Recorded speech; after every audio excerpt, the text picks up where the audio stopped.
Assalamualaikum warahmatullahi wabarakatuh. Nah, malam hari ini insya Allah kita lanjutkan pembahasan di bait yang ke-12-nya. Bait yang ke-12 bunyinya wajah izut fi haqqihim min aradi bi ghairi naqsin ka khafifil marad. Artinya, dan boleh di dalam hak Rasul dari sifat manusia tanpa mengurangi derajatnya, misalnya sakit yang ringan, ya.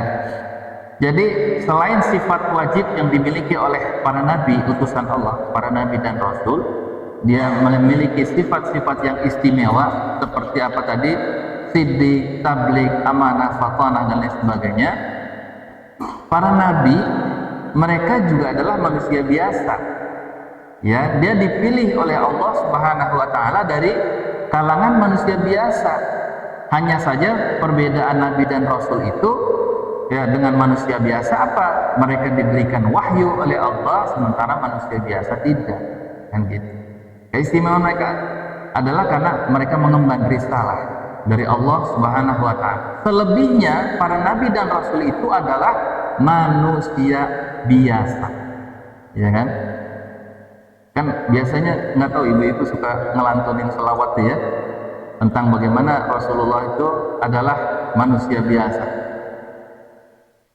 Ada yang hafal nggak? Kalau yang pakai langgam Sunda emang marah lucu ya. Karena saya bukan cengkok Sunda gitu ya. Misalnya Muhammadun basyarun walaysa kal basyari bal huwa kal khututun walaysa kal hajari. Sunda apa Jawa tuh? Kelihatan gending-gending Sunda tapi tengkok Sunda. Ya. Muhammadun basyarun walaysa kal basyar. Muhammad itu manusia biasa tapi enggak seperti manusia biasa. Begitu. Dengan kesempurnaan sifat-sifatnya, tetapi sisi kemanusiaannya pasti masih ada. Makanya ada salah satu disebutkan dalam bait ini, ya, jaiz. Boleh saja yang namanya nabi itu punya sifat manusia biasa.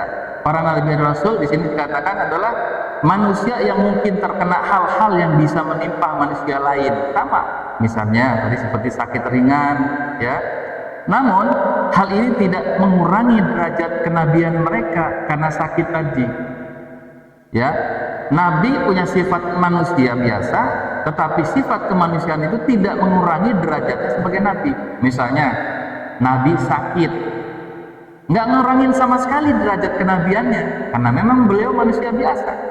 Jadi tidak usah heran kalau misalnya kita punya nabi, ya dalam sejarahnya sakit, gitu. Nah ini sebenarnya justru sekaligus istilahnya itu menegaskan bahwa nabi kita itu sama dengan kita manusia. Kalau nabi bisa melakukan A, harusnya kita bisa melakukan A, gitu. Kalau nabi melakukan B, harusnya kita bisa melakukan B. Artinya sesama manusia levelnya sama. Kita bisa melakukan apa yang dilakukan oleh nabi. Bedanya cuma satu, nabi dan rasul dikasih wahyu, kita enggak. Itu aja sebenarnya. Gitu. Kenapa mereka tidak turun derajatnya? Karena memang mereka tetap dijaga oleh Allah dari perbuatan dosa atau hal-hal yang bisa mencederai tugas kenabiannya atau kerasulannya. Di sini dicontohkan, ya mungkin sebagian kita atau kemarin juga sudah dijelaskan tentang sakit, ya, sakit yang dialami oleh para nabi. Sakit yang paling terkenal adalah yang dialami oleh Nabi Ayub, ya, di mana beliau menderita penyakit sampai orang-orang, ya, yang terdekatnya pun meninggalkannya kecuali istrinya, anaknya meninggal, semuanya, ujiannya, hartanya habis dan lain sebagainya. Sebagai nabi, sebagai manusia biasa, hal yang wajar, tidak ada yang aneh kan gitu. Jadi kalau ada yang mempermasalahkan, oh kok nabi sakit kan gitu, padahal kita kan ada istilahnya tuh apa, hidup sehat cara nabi kan gitu ya, hidup sehat cara nabi kan gitu. Kalau ngikutin cara nabi pasti sehat, oh kalau nabinya aja sakit kan gitu. Nah ini nggak nyambung sebenarnya. Artinya apa? Di satu sisi memang cara hidup sehat yang diajarkan oleh Rasulullah itu baik, tetapi sakit itu adalah sifat manusia biasa yang menunjukkan memang ya Rasul itu diangkat dari kalangan kita. Juga termasuk para nabi merasakan lapar dan haus sebagaimana Nabi Muhammad SAW dan para sahabatnya ya pada saat mereka misalnya pengepungan perang Khandaq atau pada masa pemboikotan selama 3 tahun ya di satu lembah, seluruh ya para sahabat dan Rasulullah diboikot. Mereka merasakan juga yang namanya lapar dan haus. Juga para nabi merasakan kesedihan. Para nabi juga merasakan kematian. Enggak ada nabi yang tidak mati. Mana nabi pasti akan merasakan kematian. Kemudian kehilangan orang yang dicintai. Lalu para nabi ya merasa misalnya bersedih dengan kehilangan orang yang dicintainya. Ini juga dialami ya. Bagaimana Rasulullah SAW juga mengalami duka ketika istri dan anaknya meninggal. Ya. Menangis apakah sama dengan tidak terima terhadap takdir? Beda, gitu ya.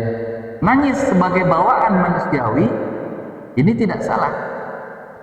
Tidak menerima takdir adalah sesuatu yang lain. Jadi menangis itu tidak masalah. Orang kehilangan orang yang dicintai menangis biasa. Tetapi sikap dalam batinnya tidak boleh menolak adanya takdir. Jadi nangisnya Rasulullah atau sedihnya Rasulullah terhadap meninggal istrinya, meninggal anaknya, meninggal pamannya, ya Abbas ketika dibunuh dalam perang Uhud itu sedih, gitu ya. Tetapi bukan tidak menerima takdir. Sebagai manusia biasa, ya Rasul pasti sedih, ya. Sehingga kalau ada kaum muslimin yang bersedih dengan kehilangan seseorang tidak salah juga. Yang salah adalah sikap batin yang tidak menolak menerima takdir Allah. Juga termasuk dalam peperangan, para nabi dan rasul juga merasakan yang namanya lelah, yang namanya berdarah, gitu ya, merasakan sakit ketika dipukul. Nah, nyambung ke pembahasan kemarin nih. Kalau ada hari ini orang dengan amalan-amalan dahsyatnya nggak sakit dipukul, gitu ya. Ini rada aneh, gitu ya. Para nabi aja dalam perang fisabilillah Rasulullah diceritakan ya sampai berdarah-darah. Ini gimana ceritanya ada umat Islam yang dia ibadahnya rajin, gitu ya, dipukul kagak sakit, rada aneh, gitu ya. Nah, jadi sebagai manusia biasa Rasulullah sampai. Nah, dan di dalam kitab Nizam Islam itu disebutkan ada sifat Rasulullah, ya sifat-sifat Rasulullah yang sifatnya jibiliyah dan ghairu jibiliyah. Ada istilah ini. Dulu pernah saya sampaikan, saya ingat betul di sini kalau masih ingat ya. Sifat jibiliyah adalah sifat-sifat manusia biasa. Seperti misalnya Rasulullah tidur. Ya namanya tidurnya Rasulullah sebagaimana tidurnya orang manusia biasa. Cuman kebiasaan beliau misalnya miring kanan. Kemudian cara makannya Rasul ya sama aja kayak kita. Rasul makan biasa aja. Cuman memang kadang-kadang posisi Rasulullah pada saat makan sikapnya ya seringkali mungkin berbeda dengan kita. Tapi makannya ya sama. Rasulullah berjalan, Rasulullah berpakaian sebagaimana urfnya atau tradisinya orang-orang Arab. Misalnya menggunakan gamis, menggunakan turban, atau misalnya ya dengan baju panas, baju dinginnya, ya manusia biasa. Musim panas pakai baju agak tipis kan gitu, bukan tipis ya. Nggak beda lah dengan musim dingin yang lebih tebal misalnya kan. Sebagai manusia biasa ya sama saja. Artinya perbuatan-perbuatan Rasulullah yang jibiliyah ini tidak terikat, ya tidak mengikat hambanya. Boleh kita ikuti, boleh juga tidak. Boleh kita ikuti, boleh juga menyelisihinya. Iya. Karena yang jibiliyah ini sifat manusia biasa. Ya kita Rasul tidurnya miring kanan, kita celentang, nggak salah. Karena ini sifatnya adalah jibiliyah. Ya. Kalau yang ghairu jibiliyah itu adalah perbuatan Rasul yang terikat dengan syariat, hukum syariat. Maka semua perbuatan Rasul, amalia-amalia Rasul yang terikat dengan perintah dan larangan dari Allah itu, ini umat Islam wajib mengikutinya, gitu. Ya, wajib mengikutinya. Jadi ada perbuatan-perbuatan Rasul yang harus kita bedakan. Ini perbuatan jibiliyah atau ghairu jibiliyah. Kalau yang perbuatan jibiliyah yang manusia biasa, itu ada khiyar, ada pilihan. Boleh kita ikuti, boleh juga tidak. Ya, hanya saja orang yang cerdas ya pasti akan memilih cara hidup bagaimana Rasulullah, baik yang jibiliyah maupun yang ghairu jibiliyah. Hanya status hukumnya beda. Ya, sehingga jangan sampai nih misalnya kalau ada orang yang tidak makan dengan cara makannya Rasul, dia anggap misalnya, wah dia tidak mencintai Rasul, salah, gitu ya. Rasul makan misalnya dengan 3 jari, kita ngecaprak 5 jari, kita pakai sendok misalnya kan gitu ya. Rasul biasa misalnya makan pakai nampan, ya kita pakai piring misalnya, itu teknis, ya. Jadi tidak dianggap sebagai orang yang bertentangan dengan Rasul, karena itu sifatnya jibiliyah. Itu batasannya. Sementara yang ghairu jibiliyah yang terkait dengan hukum-hukum itu wajib diikuti. Nah, itu poin yang ke-12 ya, bait yang ke-12. Saya pengen selesaikan ini kalau kita jangan sampai berlarut-larut 3 bait sampai 4 hari. Kemudian ini yang tidak kalah penting ya, tentang bait ke-13. Bait ke-13 itu ya, ismatuhum kasairil malaikati wajibatun wa fadalu al malaik. Mereka mendapat penjagaan Allah dari perbuatan dosa seperti para malaikat sebelumnya. Penjagaan itu wajib, bahkan lebih utama dari para malaikat. Apa maksudnya? Di sini ya, para nabi dan rasul itu memiliki sifat yang disebut dengan maksum. Apa maksum? Ya, terjaga. Ya. Para nabi dan rasul ya dijaga oleh Allah Subhanahu wa taala dari melakukan dosa. Jadi kalau ada ya orang yang menuduh misalnya Rasulullah melakukan perbuatan dosa, ini sebenarnya sudah keliru. Karena mereka adalah hamba-hamba Allah yang dijaga dari perbuatan dosa. Sehingga mereka selalu berada di dalam kebenaran. Nah, ini penting untuk apa? Untuk memastikan bahwa risalah yang dibawa, ajaran yang dibawa oleh Rasul itu adalah murni dan tidak tercampur oleh perilaku manusia. Ya. Makanya harus tadi dibedakan mana yang jibiliyah, mana yang ghairu jibiliyah, mana yang murni firman Allah Subhanahu wa taala yang wajib diikuti, mana yang bukan. Ya. Nah, di sini apa sih makna dari maksum itu? Ini supaya tidak salah. Pertama, dia terjaga dari dosa besar maupun dosa kecil. Pasti ya, para nabi pasti terjaga dari dosa besar dan dosa kecil. Itu makna dari maksum yang pertama, terbebas atau terjaga dari perbuatan dosa. Ada orang yang menuduh Rasulullah melakukan perbuatan dosa. Ya. Kalaupun dia tidak menuduh Rasulullah melakukan perbuatan dosa, Rasulullah melakukan perbuatan yang dianggap tercela. Misalnya kemarin pertanyaan Pak Arsyad, ya, menikah sampai banyak ya wanita dianggap tercela, atau bahkan misalnya menikahi Siti Aisyah pada usia di bawah umur misalnya. Ya, orang-orang sekuler ini menuduh Rasulullah melakukan perbuatan yang tercela ketika itu. Ya. Nah, ini nauzubillah. Kalau memang di satu sisi kita mengakui kenabian dan kerasulan Muhammad SAW, harusnya bersih dari tuduhan itu. Ya. Ini yang pertama, karena beliau adalah maksum. Berarti yang salah siapa? Yang salah itu cara mereka memahami konteks poligaminya Rasul. Salahnya cara mereka memahami konteks menikahnya Rasul terhadap Siti Aisyah yang di bawah umur itu. Salah memahaminya. Mereka membandingkan dengan hari ini gitu. Padahal di masa lalu urufnya orang-orang Arab, tradisinya orang-orang Arab, itu bukan sesuatu yang tercela menikahi orang-orang di bawah umur. Tapi bukan yang dimaksud seperti perilaku pedofil di mana dewasa mencintai anak kecil. Bukan. Karena dulu juga pasti tahu aturan lah, menikahi di bawah umur nggak mungkin langsung digauli kan gitu. Dan itu bukan sesuatu yang tercela di masa itu, di tempat itu, di tradisi kala itu. Tidak ada yang tercela.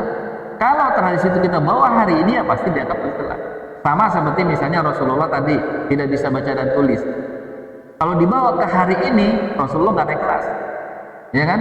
Anak-anak sekolah nggak bisa baca tulis, nggak bisa naik kelas, nggak bisa lulus ujian. Tetapi ketika itu tidak dipermasalahkan bahwa Rasulullah tidak bisa baca tulis.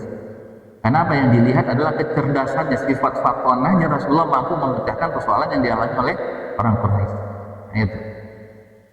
Makna yang kedua, maksum itu adalah kebenaran dalam menyampaikan wahyu. Jadi pada Nabi itu tidak pernah salah dalam menyampaikan wahyu dan memastikan risalah yang sampai kepada mereka itu, ya kepada kaum muslimin, kepada manusia itu sesuai dengan apa yang dimaksud oleh Allah.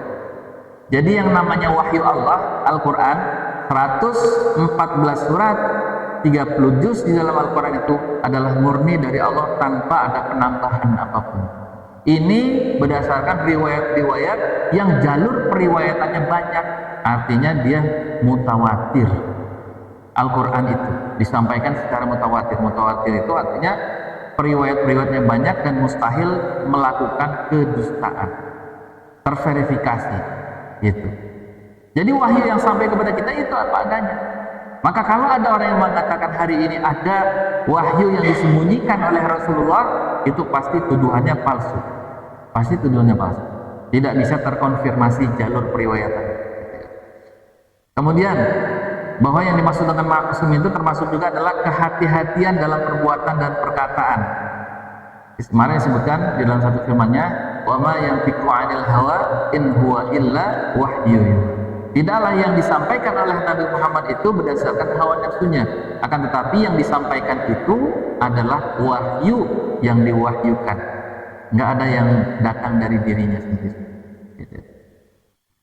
Terus makna yang lain adalah sempurna dalam kepemimpinan, kepemimpinan baik spiritual maupun dalam kehidupan ya yang lebih besar di luar spiritual, artinya dalam kepemimpinan politiknya, kepemimpinan negaranya, kepemimpinan umatnya yang jauh lebih luas konteksnya. Semua yang dilakukan oleh Rasulullah adalah kesempurnaan. Jadi kalau bicara tentang spiritual, dari sisi ketawaduan, dari sisi keikhlasan, dari sisi kekhusyuan, Rasulullah yang paling sempurna. Dari sisi hubungan sosial, dari sisi aktivitas dakwah dan politiknya, Rasulullah juga yang paling sempurna dalam melakukan aktivitas dakwahnya. Nah, kesempurnaan dalam penyampaian risalah ini menjadi apa? Ukuran buat setiap kaum muslimin dalam menyampaikan Islam. Kalau Rasulullah menyampaikan Islam misalnya tidak dengan kekerasan, ya, Rasul kan tidak memaksa orang untuk masuk Islam. Karena di dalam Islam jelas, ya, la ikraha fid din. Tidak ada paksaan dalam masuk agama Islam. Maka Rasul pun menyampaikan Islam ini dengan hujjah wal mau'izatil hasanah, dengan hujjah, dengan penjelasan tanpa paksaan. Jadi tidak ada orang yang masuk Islam di zaman Rasulullah itu yang dipaksa. Gitu. Jadi kesempurnaan dalam penyampaian. Walaupun reaksinya dari orang-orang kafir itu keras. Ya, Rasulullah difitnah, Rasulullah ditimpahi dengan batu, Rasulullah disiksa, diusir, bahkan dibunuh. Tapi ini bukan tanda dari perjuangan dakwah yang gagal. Ya, bukan tanda dari perjuangan dakwah Rasul yang gagal. Memang Rasul dibunuh, memang Rasul diusir dari Makkah, memang Rasulullah diperangi, bahkan diancam untuk dibunuh, betul. Tetapi itu bukan tanda gagalnya Rasulullah dalam dakwah. Karena apa? Mereka memilih memerangi Rasulullah bukan karena Rasulullah memerangi mereka. Mereka memilih menghalangi dakwah Islam bukan karena Islam memerangi mereka, enggak. Justru perang itu dilakukan oleh mereka ketika mereka kehabisan argumentasi untuk melawan dalil-dalil yang disampaikan oleh Rasulullah. Biasanya memang seperti itu. Orang yang sudah dipenuhi dengan hawa nafsu, kalau sudah nggak punya lagi alasan, mereka menggunakan kekuatan fisik. Nah, kemudian saya singkat saja karena di sini ada 8 lembar. Saya singkat saja ke bagian akhir, ya, tentang orang-orang yang menolak kemaksuman Rasulullah Shallallahu Alaihi Wasallam. Ya. Orang yang menolak kemaksuman Rasul. Siapa di antara orang yang menolak kemaksuman Rasulullah Shallallahu Alaihi Wasallam? Yang pertama, contohnya adalah isu-isu kontemporer, isu-isu belakangan hari ini ya, yang terkait dengan pemahaman tentang kemaksuman Rasul. Pertama, penafsiran bahwa tindakan Nabi Muhammad itu adalah ya dalam konteks modern. Contohnya misalnya begini, ya. Namanya, saya waktu itu janji namanya ya. Namanya adalah Nasr Abu Zaid. Dia adalah tokoh Mesir, pengajar di Belanda. Dia pernah ya dituduh murtad oleh ulama kala itu. Dia punya argumen apa? Dia mengatakan Nabi itu ya, tindakan Nabi itu harus ditafsir ulang agar sesuai dengan konteks sosial hari ini, yang dapat ya hal ini bisa merubah syariat Islam. Jadi ada tokoh di Mesir yang dia itu agen-agen orang-orang kafir ya. Dia muslim itu, tapi dia agennya orang kafir untuk menyebarkan pemahaman bahwa syariat Islam itu adalah cocok di masa lalu. Ya. Satu, syariat Islam itu hanya cocok di masa lalu, di masa Rasulullah. Syariat Islam hanya cocok di tanah Mekah saja atau di Jazirah Arab saja. Ini. Jadi pernyataan seperti ini bukan hanya satu tokoh ini saja. Banyak tokoh-tokoh liberal yang mereka mengatakan bahwa ajaran Islam ini mesti ditafsir ulang. Hukum-hukum Islam ini mesti dikodifikasi lagi. Artinya dikodifikasi itu masih diotak-atik lagi agar sesuai dengan kondisi negara masing-masing. Nah, begitu. Mereka mengatakan begitu. Karena dianggap ajaran Islam itu karena memang turun di Makkah atau di Jazirah Arab, satu, turun di masa Rasulullah. Sehingga mereka menganggap atau menuduh syariat Islam itu hanya cocok di masa itu dan ketika itu. Maka mereka juga mengatakan karena tempat yang berbeda, zaman yang berbeda, maka syariat Islam harus dirubah mengikuti tempat dan zaman. Lahirlah muncul kaidah taghayyurul hukm bitaghayyuriz zaman. Ini kaidah menyesatkan. Ya. Boleh berubah hukum karena ada perubahan zaman. Ini kaidah menyesatkan. Jadi kalau dulu orang pencuri yang melebihi seperempat dinar harus dipotong misalnya tangannya. Atau dulu para wanita harus menutup aurat secara sempurna misalnya. Sekarang boleh dirubah misalnya dengan disesuaikan ikut aturan zaman hari ini kan gitu ya. Dimana kerudung boleh dililit di leher misalnya, ya kan? Dimana kerudung boleh kelihatan rambutnya sedikit di atas kan gitu. Seolah-olah boleh ya, seolah-olah boleh. Nah, yang beranggapan seperti ini tidak sedikit. Terutama tokoh-tokoh yang memang skala internasional dan mereka sengaja dibumingkan oleh media ketokohannya. Sebenarnya dia bukan tokoh, tapi karena punya pemikiran yang cukup dahsyat untuk merusak Islam, mereka akan ditokohkan. Jadi tokoh-tokoh internasional ataupun tokoh-tokoh nasional di Indonesia juga banyak. Ya, terutama dari kalangan jaringan Islam liberal. Ya, itu tokohnya banyak. Kalau yang mengikuti perkembangan jaringan Islam liberal, mereka masuk ke kampus-kampus Islam, menyampaikan kaidah yang menyesatkan ini di kampus-kampus. Taghayyurul hukmi bitaghayyur zaman. Argumentasinya atau alasannya seolah-olah masuk akal. Memang seolah-olah masuk akal. Itu kan di zaman Rasul, hari ini kan udah beda. Itu kan di masa Rasul atau itu kan di Arab, hari ini kan beda. Tempatnya di Indonesia. Maka boleh dirubah dong kan gitu. Alasan mereka seperti itu. Ini maknanya adalah sama menolak kemaksuman Rasulullah SAW. Seolah-olah Islam hanya diturunkan di masa tertentu, di tempat tertentu. Padahal ya dalil untuk membantah hal ini banyak sekali. Di antaranya ya firman Allah Subhanahu wa taala, "Wa ma arsalnaka illa rahmatan lil alamin." Tidaklah aku mengutus engkau ya Muhammad kecuali untuk menjadi rahmat bagi seluruh alam. Bagi seluruh alam artinya bukan hanya Arab, ya kan? Tapi juga termasuk negeri kita. Wa ma arsalnaka illa kafatan linnas. Tidaklah aku mengutus engkau ya Muhammad kecuali untuk kafatan linnas, untuk seluruh manusia, baik di Arab maupun di luar Arab. Ini dalil tidak bisa diabaikan. Makanya hati-hati dengan kaidah-kaidah seperti ini ya. Mereka mengatakan dengan argumen yang seolah-olah indah ya. Ini tanda orang yang menolak kemaksuman Rasulullah. Kemudian kritik terhadap hadis dan riwayat Nabi, ya. Contoh misalnya, tokohnya adalah Abdurrahman Ar-Rasyid, jurnalis lahir di Kuwait tahun 58, mengkritik beberapa hadis yang dianggap kontroversi, berpotensi menimbulkan keraguan terhadap integritas ajaran Nabi. Beberapa hadis dikritik, gitu ya. Hadis-hadis yang sahih dikritik, seolah-olah lagi-lagi tidak sesuai dengan zaman, ya. Terus yang di Amerika nih Pak Haji yang paling saya sampaikan, ya, seorang feminis Muslim asal Amerika namanya Amina Wadud. Ini sempat terkenal, mungkin di kampus-kampus juga dikenal. Di mana dia menafsirkan tindakan Nabi terkait perempuan, ya. Dianggap bahwa beberapa ajaran perlu disesuaikan dengan konteks keadilan gender modern hari ini.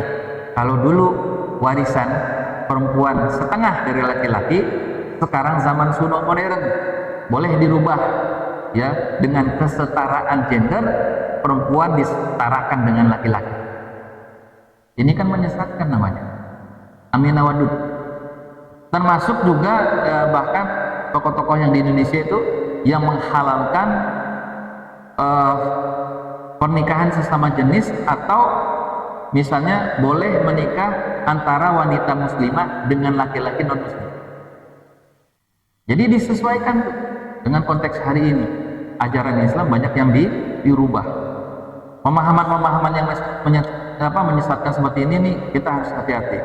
Kalau kita paham dengan kemaksuman Rasulullah, dengan kebenaran risalah, dan dia berlaku kepada setiap zaman dan di setiap tempat, dia datang atau Allah Subhanahu wa taala mengutus Rasulnya adalah untuk keselamatan manusia di dunia ini, maka kita sebagai umat Islam harusnya menyikapi syariat Islam yang berlaku di sana harusnya berlaku juga di sini. Hukum Islam yang berlaku di sana harus juga bisa berlaku di sini. Ya. Kalau kita ingin betul-betul mendapatkan rahmatan lil alamin, rahmatnya Allah Subhanahu wa taala. Nah, ini poin yang ke-13 ya, bait yang ke-13 saya persingkat rangkumannya. Jadi bahwa Rasulullah itu dijaga oleh Allah Subhanahu wa taala. Tidak mungkin Rasulullah melakukan perbuatan dosa, tidak mungkin Rasulullah menyampaikan ajaran yang hanya berlaku kala itu saja. Tapi ajaran Islam pasti berlaku juga di setiap zaman sampai hari kiamat. Nah, gitu. Baik, sampai di sini silakan, mungkin ada yang ingin didiskusikan, ditanyakan. Ya, silakan. Waalaikumsalam warahmatullahi wabarakatuh. Ya.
Ya.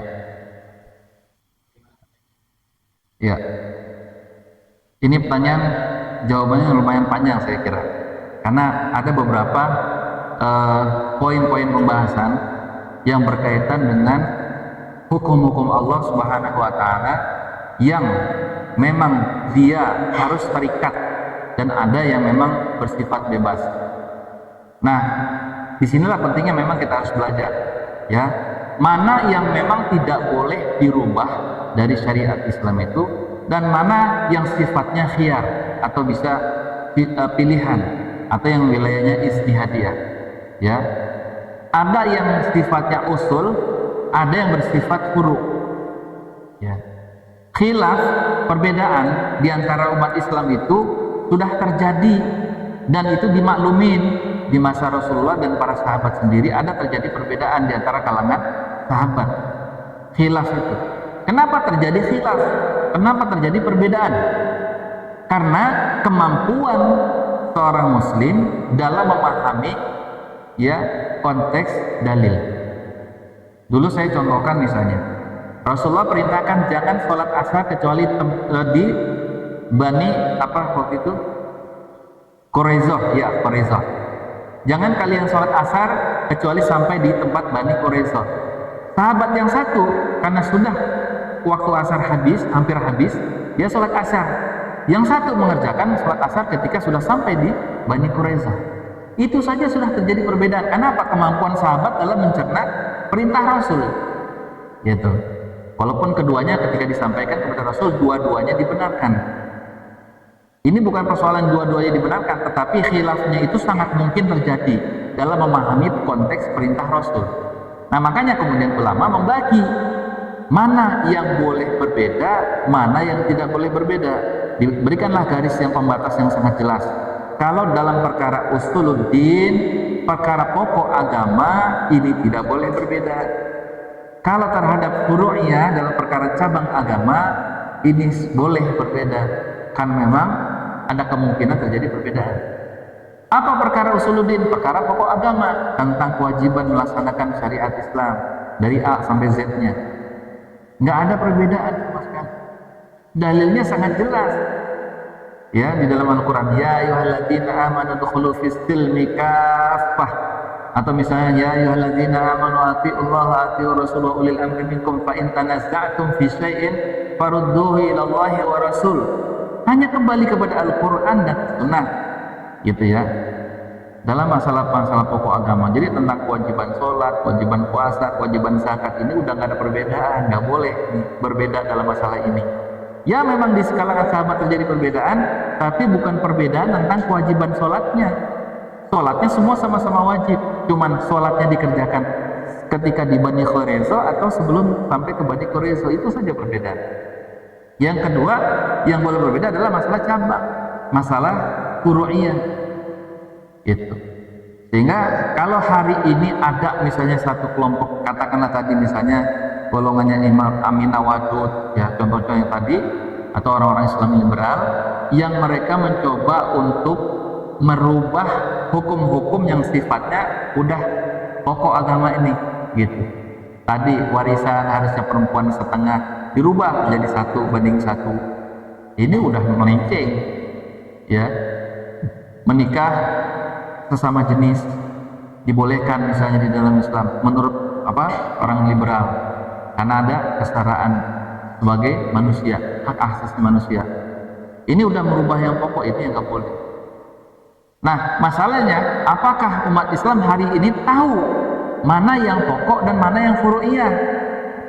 Kalau nggak tahu, bisa jadi salah dalam terjebak dalam pernyataan mereka orang-orang liberal. Makanya di sini umat Islam mesti belajar, masih tahu mana perkara-perkara yang boleh berbeda, mana perkara yang nggak boleh berbeda. Di sini. Mana yang memang dulu ya terkait dengan zaman, mana yang sebenarnya tidak ada hubungan dengan zaman, kan gitu. Ya dulu potong tangan misalnya, hari ini sama saja potong tangan, nggak ada perbedaan. Zaman itu sama saja. Mau di masa Rasul atau di masa hari ini, ya yang namanya pencurian misalnya lebih dari seperempat dinar, potong tangan, nggak ada perbedaan. Wah dulu di sana Mekah tradisinya begini misalnya, justru potong tangan nggak ada sebelum Islam datang.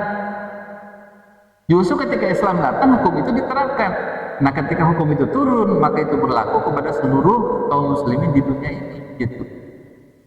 Ya bagaimana mungkin misalnya ya kita umat Islam menerima sebagian ajaran Islam lalu menolak sebagian yang lain. Sholatnya kita terima di Indonesia, kita terima perintah sholat. Puasanya kita terima perintah sholat. Tapi perintah untuk melaksanakan hukum Islam yang lain kita tolak dengan alasan tadi.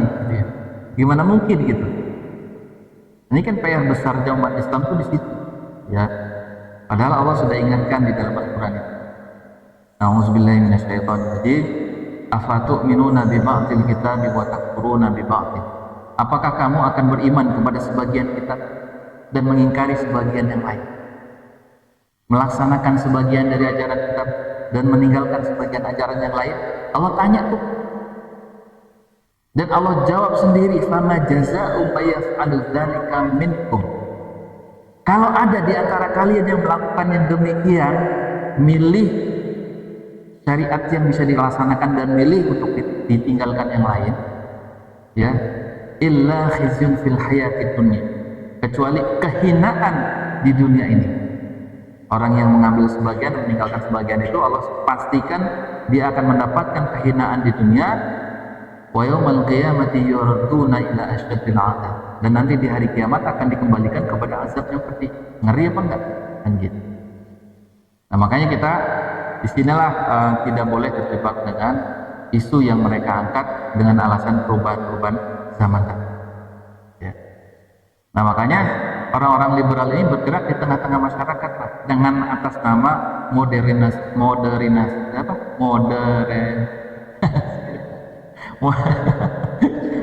modernisasi, ya, modernisasi, ya. Seolah-olah nih dianggap orang yang ngikutin ajaran Islam sebagaimana yang diikutin oleh Rasul itu dianggap nggak modern gitu loh. Dianggapnya nggak modern, nggak ngikutin perkembangan zaman. Wah, masih pakai kerudung aja hari ini kan gitu. Masih pakai jilbab aja hari ini. Masih pakaian takwa aja hari ini. Nah, itu dianggap kadang-kadang kuno gitu. Padahal nggak seperti itu, ya, kenyataan. Baik, mungkin ada lagi. Kalau dibahas lebih lanjut sebenarnya ada tambahannya gitu, tapi saya ingin kesempatan yang lain. Silakan, mungkin masih ada waktu ya? Gimana? 4 menit, silakan. Ya. Ada lagi? Tanyanya?